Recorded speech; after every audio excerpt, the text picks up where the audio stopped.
Hello everyone, welcome to another WordPress tutorial. In our previous lesson, we learned the basics for creating a WordPress theme from scratch. Well, in this lesson, we're going to take things a step further and learn how to add navigation menus to our theme, which can be controlled from the WordPress admin. So that means you can use the WordPress UI to add links to different pages or categories or sections of your site.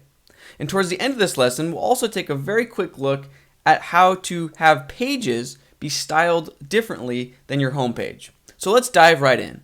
So our goal is to add a navigation menu that sits below the headers and above the content. So in other words, right about where my mouse is moving. So let's begin by hopping over to our code and carving out a place to add the navigation. So we can see that if this is the code that outputs these headers, then we can simply include code directly below it to add our navigation menu. So we will add a new element, the nav element, and we can give it a class of anything that we'd like. I will choose site nav. And then perhaps you've seen this structure before where for navigations we have an unordered list and then a list item and then a hyperlink. And you would simply repeat that for as many links as you wanted to include. Well, we're not actually going to type this out ourselves. We're actually going to use a function that WordPress offers, so it'll take care of all this heavy lifting for us. So it will include this code for each link and then even insert the correct URL for the page. Watch how simple this is. We will simply remove this unordered list and then use a WordPress function named WP nav menu. That's it. Now if we visit our page and refresh, WordPress is automatically outputting an unordered list of all of our pages. So you can see that these names correspond with our pages. If we head over to the dashboard and click pages, those are the titles of all of our different pages. So you may be thinking, okay, that's great, but I don't want to output every single page in my navigation menu. I want to have some sort of fine-grained control over what links I include in the header. Well, the good news is you can have that control. In fact, let's take it a step further and imagine that we also want a navigation menu in our footer, and it will include different links than the header. So let's hop over and grab this code to copy and paste and add this to our footer. Okay, so now if we refresh our page, we can see that there's also this navigation list in our footer. So now we need some way in our code to differentiate these two navigation menus. So let's hop over to our header PHP file, and we're going to pass along different parameters or options with this WP nav function. So we'll simply pass along an array called arguments or args, and then right above this code, we can define what's in that array of options. So we'll say args equals an array. Now for the time being, we only really need to use one option, but in the future you might want to customize things a bit further. But for now, really all we want to do is provide a name or a location for this menu. So we'll say name equals primary, and that's actually all we need for the time being. So now this spot in our theme, in this nav element in the header, this theme location, we're giving it a name of primary. So now let's go do something very similar in the footer. So we'll hop over to the footer and we'll replace this code and we'll just change this. So instead of primary, we'll call it footer. So we just created a second theme location for menus and we gave it a name of footer. Now we're only one step away from being able to use these menu locations in the WordPress admin screen. So we can drag and drop very easily. So that one remaining step is to hop over to functions PHP and we need to register those new menu locations that we just added. So we'll add a comment that says navigation menus, and we want to register those theme locations. So keep in mind we added these theme locations using the WP nav menu, but now we need to register them with WordPress so WordPress is aware that they exist. So back to our functions file, we'll use a function named register nav menus, and we'll provide it a few options via an array. So remember we named our first menu location primary. Let's go take a look in our header file. You can see we chose primary as our name. So we'll say primary. Oops. Now this is where you include the actual formal name. So primary is like the short keyword phrase. but now we can include capital letters and spaces, and we can say primary menu. And then we'll include our footer. So we can give that a proper name of, footer menu. And it's that simple. Go ahead and include the closing semicolon. So now we can control these menus from the WordPress admin screens. So if we hop over to our dashboard and click on Appearance and then Menus, we should have two locations, but first we need to create a new menu. So we'll name our first menu Primary Menu Links. So now this is different from what we just created in our code. Now we're creating a collection of links when we're naming this menu. So let's say in our primary menu, we only want links to About Us, Portfolio, and Contact Us. So we'll save this menu.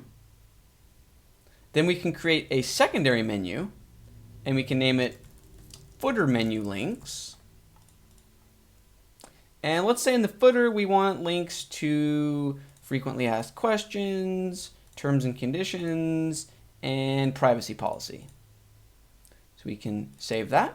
Now if we head over to Manage Locations, this is where we can assign the different menus to the different theme locations. So remember, we just registered a menu location named Primary Menu. Well, now we can select Primary Menu Links. And remember the menu location named Footer Menu, well, we'll obviously assign Footer Menu Links. So now if we click Save Changes, and we go back and we refresh our page, we can see that only the header links are in the header, and only the footer links are in the footer. So now we have these two locations in our theme that are very easy to manage from the WordPress admin. So for example, what if we wanted Portfolio to actually be the first link instead of About Us? Well, watch how simple that is. We simply go to Edit Menus, under the Appearance tab in Menus, and then we'll select our primary menu again. And watch, we can just drag and drop. So we'll drag Portfolio up to the top, release it, click Save Menu, and we're done. So from a functionality standpoint, we're done. Our code is complete. But from a styling standpoint, we're far from finished. This is probably one of the least attractive navigation menus I've seen in a while. So now let's spend a bit of time to write some CSS to make this navigation menu actually look like a standard navigation menu. So let's hop over to our style.css file, scroll to the bottom and create a new comment, navigation menus. Now let's take a look at our design again. Our goal is to remove these bullets and also adjust the styling so that they sit all on one line. So our code will look something like this. It's very boring to write, so I'll just paste it in and explain it to you. So we're removing all padding and margin from the unordered list, and then we're making sure that our unordered list will clear the floats of the list item children. So we're taking the list items, we're floating them to the left, and we're removing the bullets. So if we refresh, we can see that we've achieved our goals. There's no bullets, and they're all sitting on one line. Now let's also add spacing in between each link so that this looks like a proper UI for a navigation. So we will target only the header links, not the footer links. So Site Header Menu.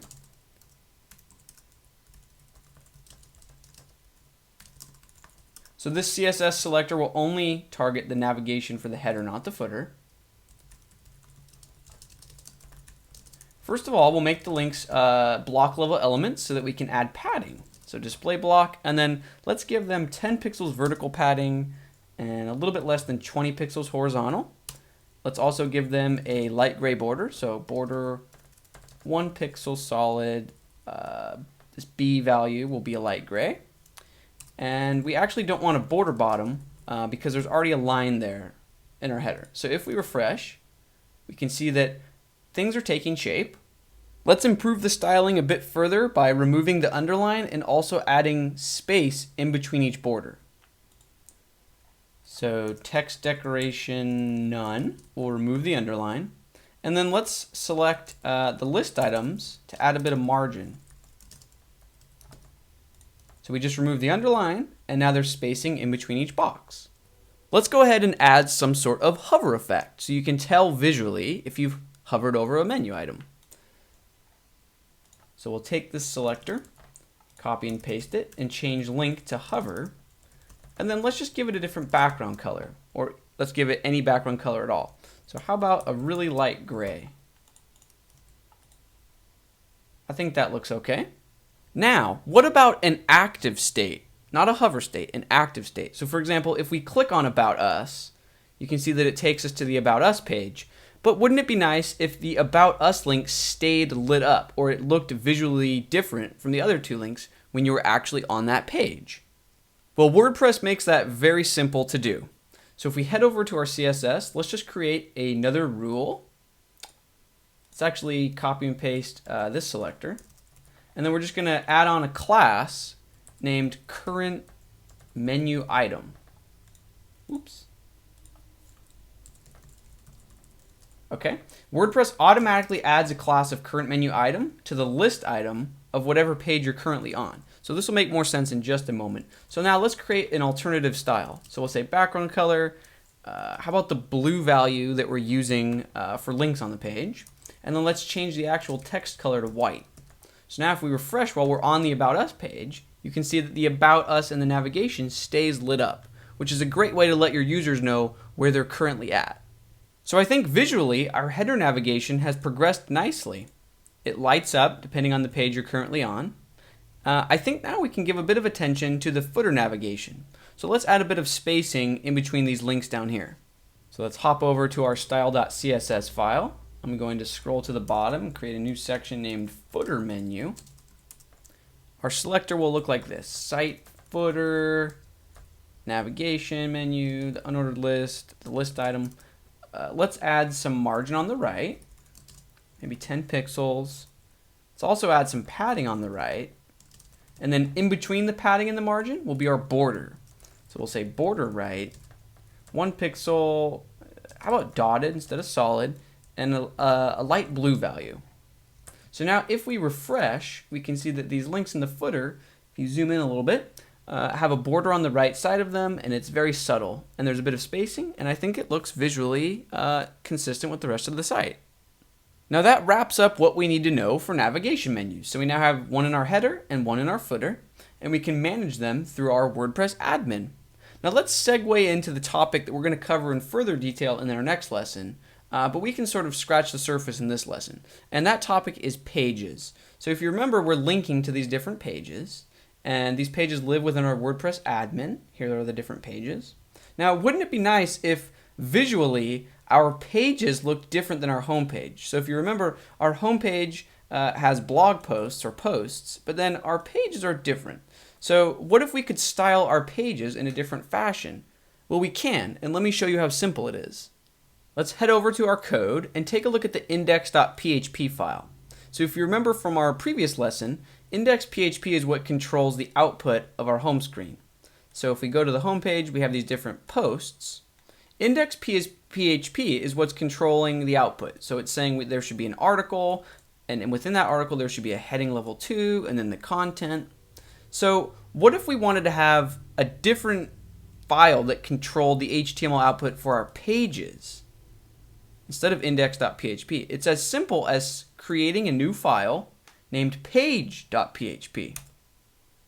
So we can copy and paste the code from index into page.php, and then we can change it in any way we'd like. So for example, let's imagine on a page, we don't want the title to be a link. We just want it to be simple black text because we're already on that page. All we need to do in page.php from this code that we just pasted over from index is remove the hyperlink.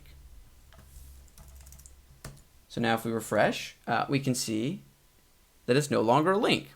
And what if on a page we wanted this headline to actually be larger? Super simple. We can just add some sort of unique class now that we're on a page. So perhaps we add a class that says page. So then in our style sheet, we can create a rule, page layout.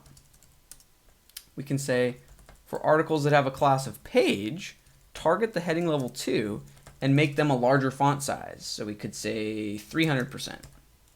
So if we refresh, you can see that that's taking place. And from here, the sky is the limit.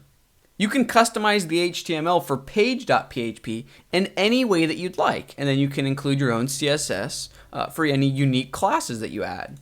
Now, none of this will affect the way that the home page looks. So you're already seeing how you can create unique layouts depending on the different WordPress content that you're viewing. Now in future lessons, we're going to learn that there's much more than simply index PHP and page PHP. But for now, just know that your understanding of WordPress is growing very rapidly, and it won't be long before you're aware of all the ins and outs and different files that you can create to have fine-grained control. Now a quick note at the end here for any of you that are following along character by character, line by line with the code. Since styling is such a subjective matter, I don't want to waste your time having you watch me code each individual line of styling. So for example, I see with my eye certain things that I would like to correct here. So maybe a little bit more margin here, a little bit less margin here, maybe more margin above this footer navigation, maybe this font should be a bit smaller. So I'm going to update little tiny subjective subtle things like that in the code behind the scenes. So for example, if you download the zip file with all the example files, you might notice that we're using 8 pixels of padding, whereas in this video we just finished, we used 5 pixels of padding. Or we're using a 2 pixel thick border instead of a 1 pixel thick border. So you can rest assured that no important changes will be made off screen. Anything that has any purpose or any educational value whatsoever will be made on screen in a recording. So you definitely can follow along video by video, line by line, and end up with the finished product. You just might not have the exact graphic designer splitting hairs, attention to detail, 1 or 2 pixels here and there. But having said that, go ahead and check out the zip download files in the description to get the most updated, splitting hair CSS changes. So that's going to wrap up this lesson. Thank you very much for watching. I hope you feel like you learned something, and stay tuned for more WordPress tutorials. Thanks. Bye.